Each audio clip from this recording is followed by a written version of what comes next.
ನಿನ್ನೆ ಕೋರ್ ಕಮಿಟಿಯ ಸಭೆ ರಾಜ್ಯದಲ್ಲಿ ನಡೆದಿತ್ತು. ಸನ್ಮಾನ್ಯ ಅಗರ್ವಾಲ್ರು ಮತ್ತು ಇನ್ನೂ ಇತರರು ಪೊನ್ನು ರಾಧಾಕೃಷ್ಣನ್ ಮತ್ತು ಸುಧಾಕರ್ ರೆಡ್ಡಿ ಅವರ ಜೊತೆಯಲ್ಲಿ ನಾವೆಲ್ಲ ಕೋರ್ ಕಮಿಟಿಯವರು ಸೇರಿದ್ದೆವು. ಒಂದಷ್ಟು ವಿಚಾರಗಳ ಬಗ್ಗೆ ಮತ್ತೊಮ್ಮೆ ನೀವೆಲ್ಲ ಕೂತ್ಕೊಂಡು ಅದನ್ನು ವಿಮರ್ಶೆ ಮಾಡಿ ಒಂದು ರೀತಿಯಲ್ಲಿ ಎಲ್ಲವೂ ಕೂಡ ಸಹಮತದಲ್ಲಿ ನಡೆಯುವಂಥ ರೀತಿಯಲ್ಲಿ ಆಗಲಿ, ಅದಕ್ಕೆ ಬೇಕಾಗಿ ನೀವು ಪ್ರತ್ಯೇಕವಾಗಿ ಕೂತ್ಕೊಳ್ಳಿ ಅಂತ ಹೇಳುವಂಥ ಆದೇಶವನ್ನು ಅಗರ್ವಾಲ್ರು ಕೊಟ್ಟ ರೀತಿಯಲ್ಲಿ ಇವತ್ತು ನಾವೆಲ್ಲರೂ ಸೇರಿಕೊಂಡು ಇನ್ಕ್ಲೂಡಿಂಗ್ ಸಿ ಟಿ ರವಿಯವರು ಈಗ ತನ್ನ ರೈಲಿಗೆ ಹೊತ್ತು ಎಲ್ಲರೂ ಕೂತ್ಕೊಂಡು ನಾವು ವಿಮರ್ಶೆಗಳನ್ನು ಮಾಡಿ ಒಂದಷ್ಟು ಮಾಹಿತಿಗಳನ್ನು ಕಲೆ ಹಾಕಿ ಆ ವರದಿಯನ್ನು ನಾವು ನಾಳೆ ನಮ್ಮ ಕೇಂದ್ರದ ವರಿಷ್ಠರಿಗೆ ಕಳಿಸಿಕೊಡಲಿಕ್ಕೆ ಸೇರಿದ್ದೇವೆ.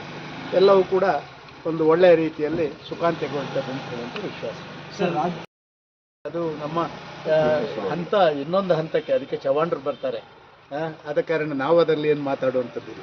ಬಟ್ ಕೋರ್ ಕಮಿಟಿ ಸಭೆ ಆದ ಬಳಿಕ ತಮ್ಮ ಮನೆಯಲ್ಲಿ ಸೇರಿದಂಥ ಉದ್ದೇಶದ ಈ ಮೀಟಿಂಗ್ ನಮ್ಮ ನೋಡಿ ಯಾರ್ದಾರೊಬ್ಬರ ಮನೆಯಲ್ಲಿ ಸೇರಬೇಕು. ಇಲ್ಲಿ ಹತ್ತಿರದಲ್ಲಿರುವಂಥ ಮನೆ ಅಂತ ಹೇಳಿದರೆ ನಂದು, ಅದಕ್ಕೆ ಬೇಕಾಗಿ ನನ್ನ ಮನೆಯಲ್ಲೇ ಸೇರೋಣ ಅಂತ ಹೇಳಿ ನಮ್ಮ ಮಾಜಿ ಮುಖ್ಯಮಂತ್ರಿಗಳು, ಲೋಕಸಭಾ ಸದಸ್ಯರು, ಅಶೋಕರು, ಅಶ್ವಥ್ ನಾರಾಯಣರು, ಸುರಾನ, ಸಿ ಟಿ ರವಿ ಎಲ್ಲ ಸೇರಿ ಹೇಳಿದರು.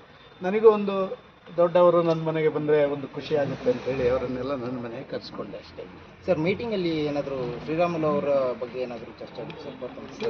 ಅವರು ಶ್ರೀರಾಮುಲರ ವಿಷಯವೇ ಚರ್ಚೆ ಆಗುವಂಥದ್ದು ಯಾವ ವಿಚಾರಗಳು ಇಲ್ಲ, ಮತ್ತು ಅದನ್ನು ಚರ್ಚೆ ಮಾಡೋದೇನಿದೆ. ಅಂದರೆ ಅವರು ಬೇಸರವನ್ನು ವ್ಯಕ್ತಪಡಿಸಿದ್ರು ಸರ್, ಜನಾರ್ದನ್ ರೆಡ್ಡಿ ಅವರು ತುಳಿತಾ ಇದ್ದಾರೆ. ಗೊತ್ತಿಲ್ಲ, ಇದರ ಬಗ್ಗೆ ನನಗೇನು ಮಾಹಿತಿ ಇಲ್ಲ.